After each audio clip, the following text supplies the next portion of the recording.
Jurassic Island, premier parc dédié aux dinosaures de toute la Caraïbe. Parcourez le parc à la rencontre de dinosaures animés à taille réelle. Au programme, plongez dans l'ère du Jurassique en réalité virtuelle avec la toute nouvelle attraction Jurassic VR. Infos et adresse sur le site www.jurassic-island.com. Venez vous fondre le temps d'un instant dans un autre monde.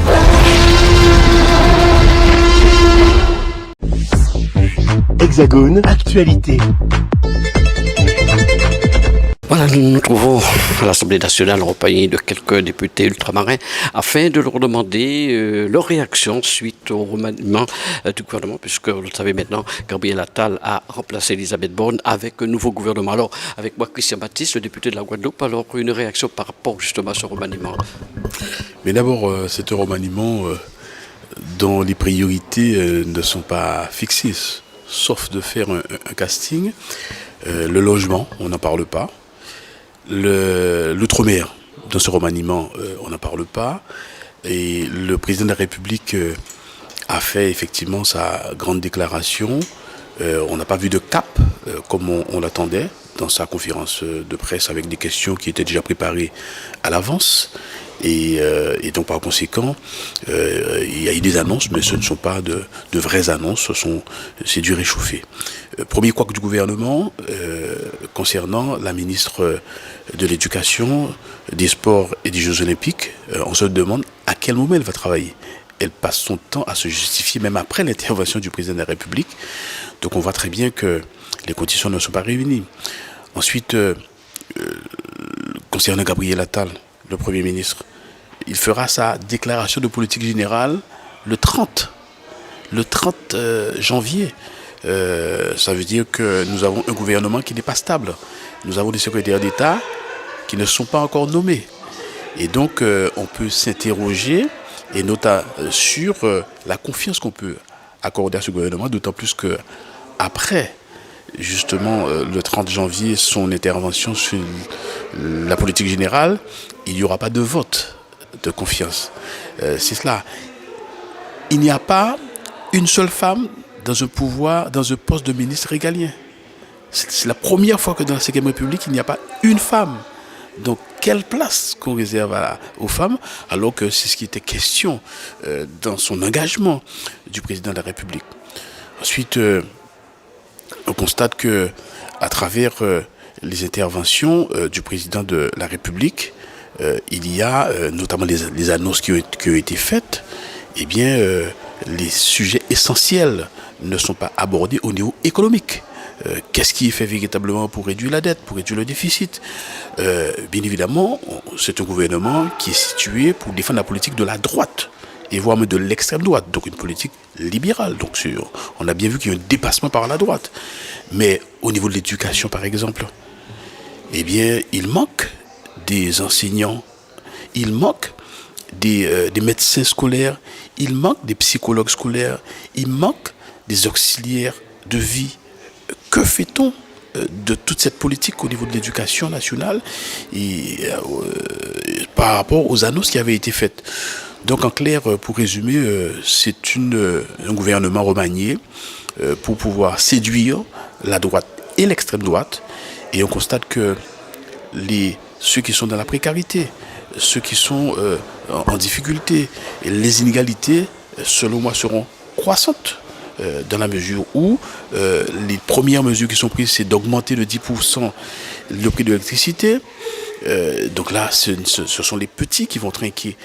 Et donc, par conséquent, je crois que nous avons bien compris que Macron a fait du macronisme et nous serons là, en tout état de cause, pour pouvoir faire face et faire des propositions pour aller et défendre ceux qui sont dans la précarité, et les plus démunis et les plus pauvres.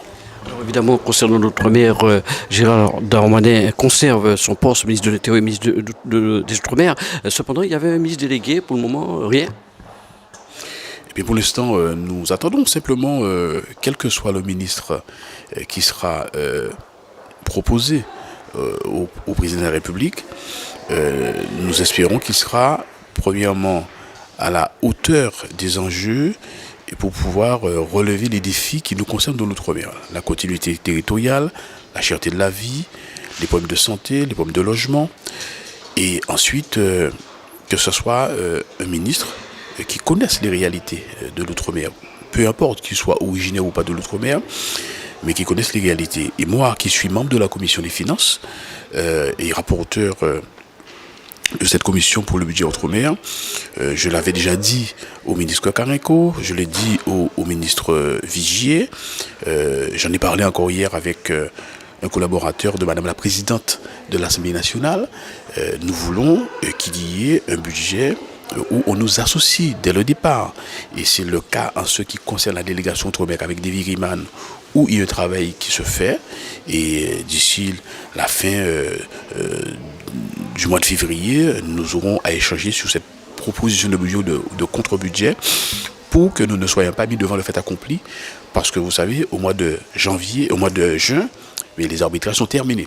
Donc nous voulons véritablement être associés. Si cette méthode est déjà adoptée et que le ministre qui sera nommé, quel qu'il soit, s'il reste Vigier ou quelqu'un d'autre, que nous puissions rentrer dans cette démarche, dans cette méthode, pour nous permettre d'avoir une vision pluriannuelle sur l'avenir concernant le budget des Outre-mer.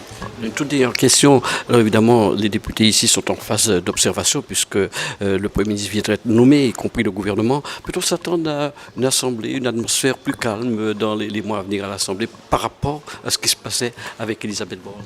Le président de la République n'a pas de majorité absolue.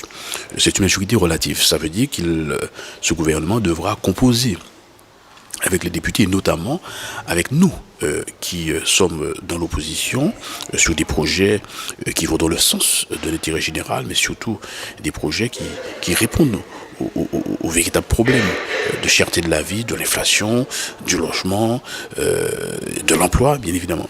Maintenant, si l'hypothèse d'une politique qui va beaucoup plus vers la droite pour séduire le LR et le Front National, évidemment, nous serons opposés. Et vous voyez très bien que les LR ont clairement manifesté leur mécontentement avec la nomination de Rachida Dati, qui, soit dit en passant, par rapport à cette nomination, en fait, sous couvert du ministre de la Culture, eh bien, prépare les élections municipales de Paris. Et d'ailleurs, elle a tout de suite, après l'intervention du président de la République, annoncé sa candidature. Donc c'est une couverture pour préparer les élections municipales. Donc là encore, on voit un peu cette démagogie.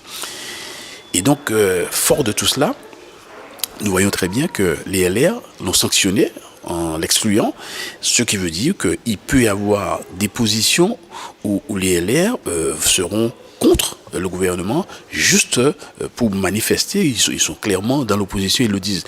Donc ça veut dire que vous avez le Front National qui va jouer son jeu aussi. Donc il y aura des moments difficiles pour ce gouvernement vu l'attitude qui a été adoptée dans ce remaniement. O-News Radio sur outremernews.fr.